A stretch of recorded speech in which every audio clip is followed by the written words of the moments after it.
Hey, it's Lori Pine, the Joy CEO, and I'm so glad to be here with you today.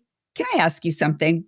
When everything falls apart at the worst possible moment, and I mean the worst moment, who do you become?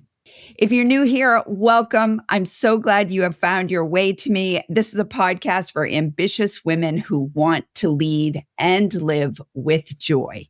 Not the Instagram version of joy, not the TikTok version, but the real kind, the kind that holds you even when things go sideways. And to my people who show up week after week, you know I love you for it. So thank you for coming back this week. Today, I'm going to tell you about the week my website crashed. Right after my very first ever live training, and right when women were trying to pay me. And what this week has taught me about focus, surrender, and the very specific type of wisdom that comes from paying attention to the signals at the right time. So let's dive in. So I want to start with a little bit of woo. Now, if you've been around here for any length of time, you know I can lean on the side of woo. I like woo. I believe in it. I also, have a strong faith, but I'm open to all of the things that are going to enhance us. So I follow Chani Nicholas, her app, her podcast. Some weeks I listen, some weeks I don't.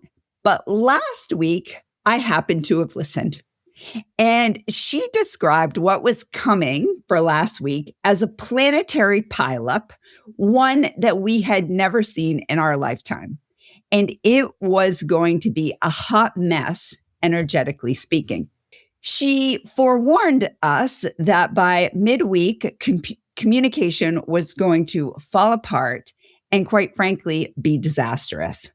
Things were going to feel chaotic and out of control. But by the end of the week, this planetary pileup would move along and things would start to go back to some sort of normalcy, quote unquote, but that the lessons would remain. I noted it, a mental note. Something made me actually kind of sit with it this time. And then I got busy. I had a lot to do last week. I was hosting this free live training. I was putting together my presentation. I was doing all of the things. So here's how the week unfolded. Monday, I listened to Chani. She tells me about the planetary pileup, about communications going to fall apart by midweek. I take note. I sit with it. I move along. Wednesday, I host my free live training.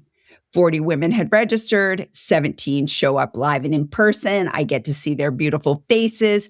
The room felt electric, the Zoom room, that is. I walked away from the call thinking, yes, this is exactly what I'm meant to be doing. I was on a bit of a high. And then Thursday morning, I woke up to text messages and emails.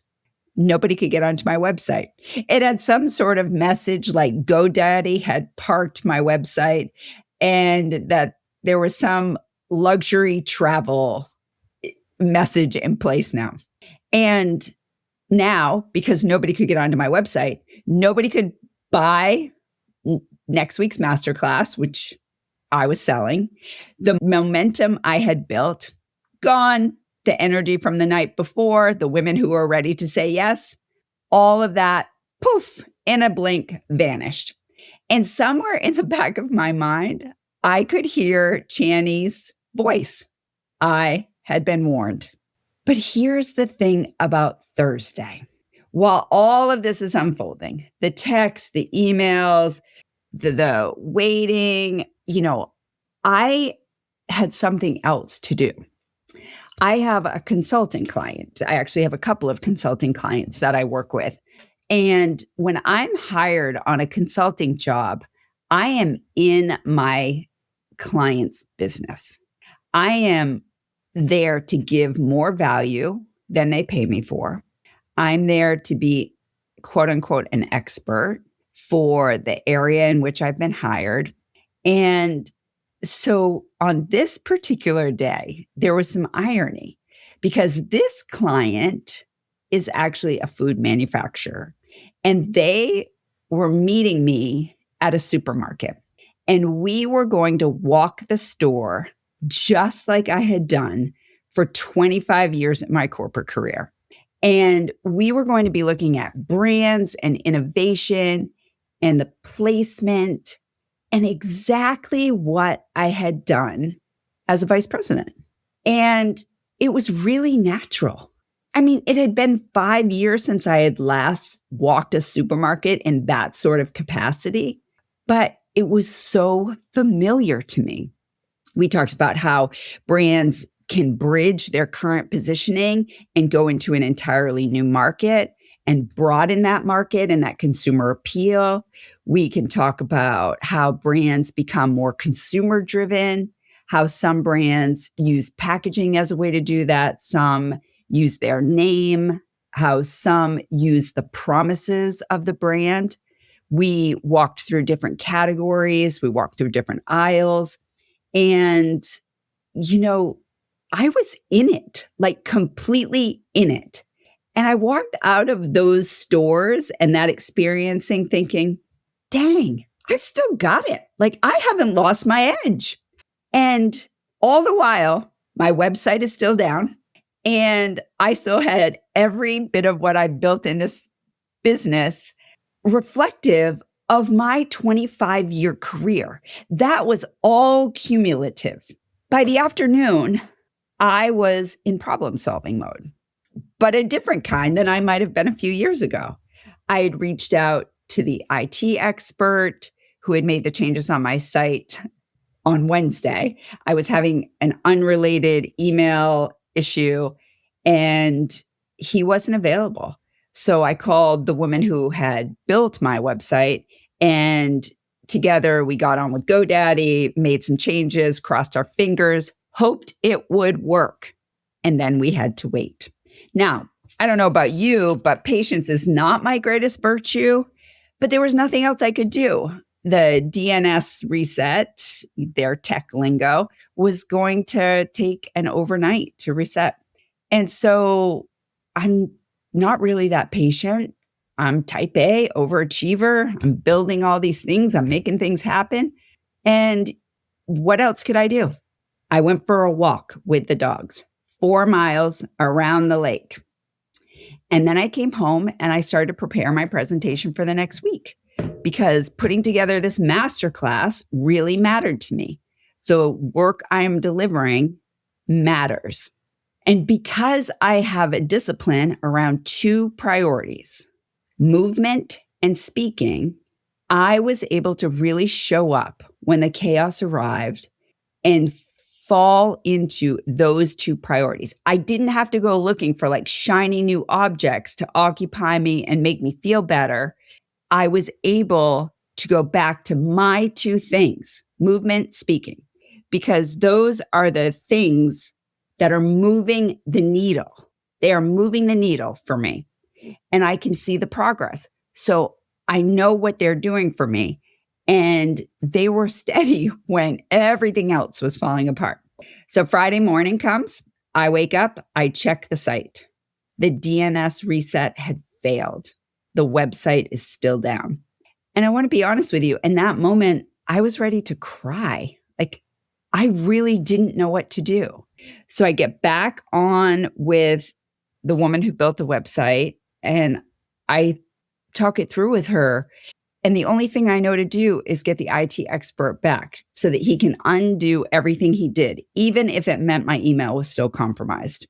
And there's a previous version of me that might have completely unraveled. That just the anxiety and the sheer unknowingness of it might have just fallen apart because we had done everything right. We had made the calls, we had waited, and none of it had worked. So I reached back out to him. And this time he was available. He came to the house and I just left him at my computer with my phone because you need the phone to verify the security texts. And I left. I went to meet a friend And I let him do his magic without me breathing down his neck. And little by little, he was able to do what he needed to do. I came back home. He'd left me a note because he couldn't text me because he had my phone. And within an hour, my website came back online. He was able to find the root cause of what had happened. And he had felt terrible. You could see it from the moment he arrived at my house. And when he arrived, I hugged him, not because there wasn't a situation that was grave, but because he was as genuinely upset as I was. And there was no amount of stress or frustration that was going to make any of that better. And I just wanted him to know that I saw him and appreciated him and appreciated that he was showing up and helping me get this resolved. And, I had brought him in. He had forewarned me that he had never done this before, never worked on this technology before. And I was like, yeah, but you're really smart and you have a computer science degree and you can figure this out. But here's the thing. That was not fair of me to do that. Just because I'm uncomfortable doesn't mean that I should put the responsibility on somebody else. So I have been so intimidated by the back end complexities of my website for years since I started this business. And when something needs fixing, I was paying someone rather than make sure I was paying the right someone. And so that's on me too. That isn't just on the person that I hired. And so, bless him because he came back and he deserved a hug. So you can't yell at someone for a blind spot that you share with them. I shared this blind spot. He warned me that he did not have experience working on what I was asking him to work on. So by Friday noon, I am back in business. Website is up. Masterclass link is working. And the women who had been trying to say yes could finally say yes. And I really had to sit with that for a bit of time because Channy was right. The planets moved along. This pile up in the, energetic world, it passed. And the chaos lifted right on schedule, just as she said it would. But what I was left with wasn't necessarily relief. It was more clarity. The three things that I'm taking away with this that I know that I need to do differently. One, forewarned does not mean forearmed. So Channy forewarned me that this planetary pileup was coming, whether I listened to it or not. And even though I heard her say that, I still couldn't imagine that my website was going to completely crash. I thought maybe I might have a lapse in communication with my husband. Maybe we'd have an argument. Like that would have seemed more reasonable to me. But this was not in my periphery. So I was a little bit blindsided by the severity of the universe's attempt to get my attention. And so there's something about that, like paying attention to the signals that are available to you. What is the universe trying to tell you? And that really changes how you stand in a storm and how you come out of that storm. Okay, the second lesson, your priorities are only as powerful as the discipline you build around them. So I keep talking about the importance of having two priorities. You can't have 10. You definitely cannot have 10. 2 seems to be the magic number. And here's why that becomes specifically important when everything falls apart, because I didn't have to decide what to do. I knew my 2 priorities. I knew what they were, and I had built a discipline around them. So the decision was really easy to go to them. Go for a walk and focus on more speaking. Keep that presentation going. Focus on the audience you're going to talk to. Make sure you deliver something of value that they can walk away with. And so those 2 things really held me in that space. And then the third, stop avoiding what intimidates you. I have been outsourcing my understanding of my own business technological infrastructure because it scares me, because I tell myself I'm not good at it. And that made me dependent on the wrong people. I can't tell you how many times I've hired the wrong people, paid a ton of money, and not gotten the results I wanted. So, wrong people, wrong moments. And I'm not saying that I need to become some sort of a tech expert because that would not be a good use of my time or my skills. But I am saying that I should know more than I know right now. And I should definitely hire the right experts, not just any expert. And then the planets moved along and the lessons get to remain. So, my question for you, did you also have a planetary pileup happening in your communication last week? Did you get any signals that maybe you were one, aware of, or two, you completely ignored?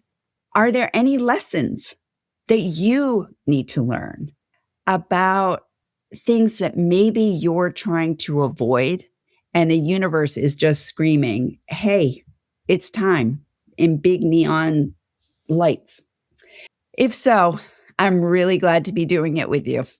I'm Lori Pine, the Joy CEO. Thanks for joining me this week, and I look forward to seeing you on another episode.